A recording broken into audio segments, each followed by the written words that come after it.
Tamil cinema విషయంలో ఎక్కువ నలిగిపోయారు మీరు శారీరకంగా, మానసికంగా అని తెలిసింది. అవునండి. ఏంటి అది షూటింగ్ అయిపోయిందా? దాని శారీరకంగా ప్రోగ్రెస్ ఓకే. మానసికంగా అంటే శరీరం బాలేదు కాబట్టి అంతే అనుకున్నా. సారీ. అదే ప్రోగ్రెస్ ఎంతవరకు వచ్చిందండి? సినిమా షూట్ అయిపోయిందా? ఆ ఇంకా సినిమా ఉందండి. క్లైమాక్స్ జరుగుతుందండి. క్లైమాక్స్ చాలా పెద్ద సెటప్పు. ఓకే. అందుకనే మీరు ఈ ప్రమోషన్స్‌లో చూడండి నేను మరీ ఓహ్! ఈడు నలిపే గాని ఇంత నలిపా అన్నట్టు నేనేం ట్యాన్ అవుతానని నాకే తెలియకుండా అలా అయ్యానండి అక్కడ. అయ్యేసొచ్చాను. But a super happy. Super happy. ఇష్టపడి చేస్తున్నారా? కష్టపడి చేస్తున్నారా? నలిపేసారా అక్కడ మిమ్మల్ని? ఇష్టపడే చేస్తామండి. కష్టం అన్నిట్లో ఉంటది. ఏందండి ఆ కష్టం? సముద్రం మధ్యలో 20 రోజులు షూట్ కదండీ. ఓకే. అంటే లంచ్ కూడా అక్కడే. ఓకే. నో ఏం నాకు కమ్యూనికేషన్. కష్టపడి చేస్తున్నాను అది నాకిష్టం అది కాదండోయ్. సినిమా చాలా ఇష్టపడే నాకు తమిళ్ డెబ్యూ ఫెంటాస్టిక్ మెయిన్ విలన్‌గా చేస్తున్నాను. దాంతో నాకొచ్చే పేరు కూడా నాకు తెలుసు. సో, దానికి ఇష్టపడే చేస్తున్నాను. ఓకే అండి. All the best. Sravanthi thank you. గారు. Hello, all the best and congratulations. Because చాలామంది క్యారెక్టర్ గురించి మాట్లాడుతున్నారు అండ్ ఇందాక నరేష్ గారు మాట్లాడుతూ కూడా బోల్డ్ ఉంటుంది అని అంటున్నారు.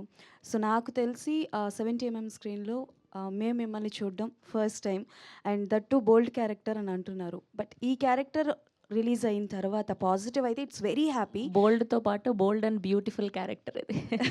సో అంటే ఒక క్యారెక్టర్లో ఒక పర్సన్‌ని చూసిన తర్వాత మళ్ళీ నెక్స్ట్ మూవీస్ ఏమైనా ఆఫర్ వస్తే కంటిన్యూస్‌గా అలాంటి కైండ్ ఆఫ్ క్యారెక్టర్స్ రావడం అన్నది జరుగుతుంది. కొంతమంది అది ఆలోచించి చాలా వరకు కాదు అని రిజెక్ట్ చేస్తూ ఉంటారు. బట్ మీ దగ్గరికి ఈ క్యారెక్టర్ వచ్చినప్పుడు లైక్ మీరు అలాంటి థాట్స్ ఏమైనా అనుకున్నారా?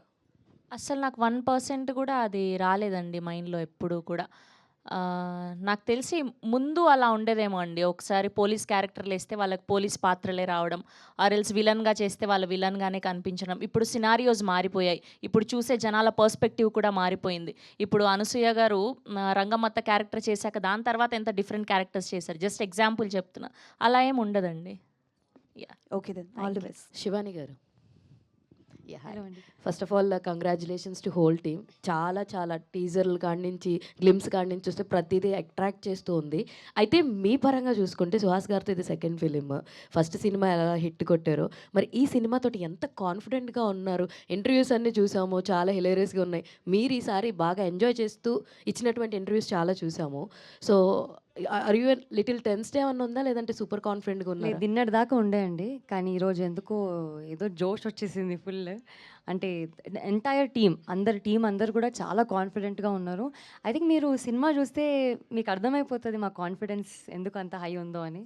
ఖచ్చితంగా అన్‌లిమిటెడ్ లాఫ్టర్ ప్రామిస్ చేస్తున్నాము. అందరూ ఎంజాయ్ చేస్తారు. చాలా ఫన్ ఉంటుందండి. అంటే ఆఫ్టర్ దిస్ మీ ఇద్దరి కాంబినేషన్‌లో ఇంకో సినిమా ఏమన్నా చూడొచ్చా? హ్యాట్రిక్? సుహాస్ డేట్లు. సుహాస్ గారు చెప్పండి ఆన్సర్ దానికి. ఓహ్! ఇమ్మీడియేట్‌గానా? ఇప్పుడు అసలు ఎక్కడ అండి. చాలా టైం పడుతుంది. ఓకే అండి. All the very best. And Gopi గారు.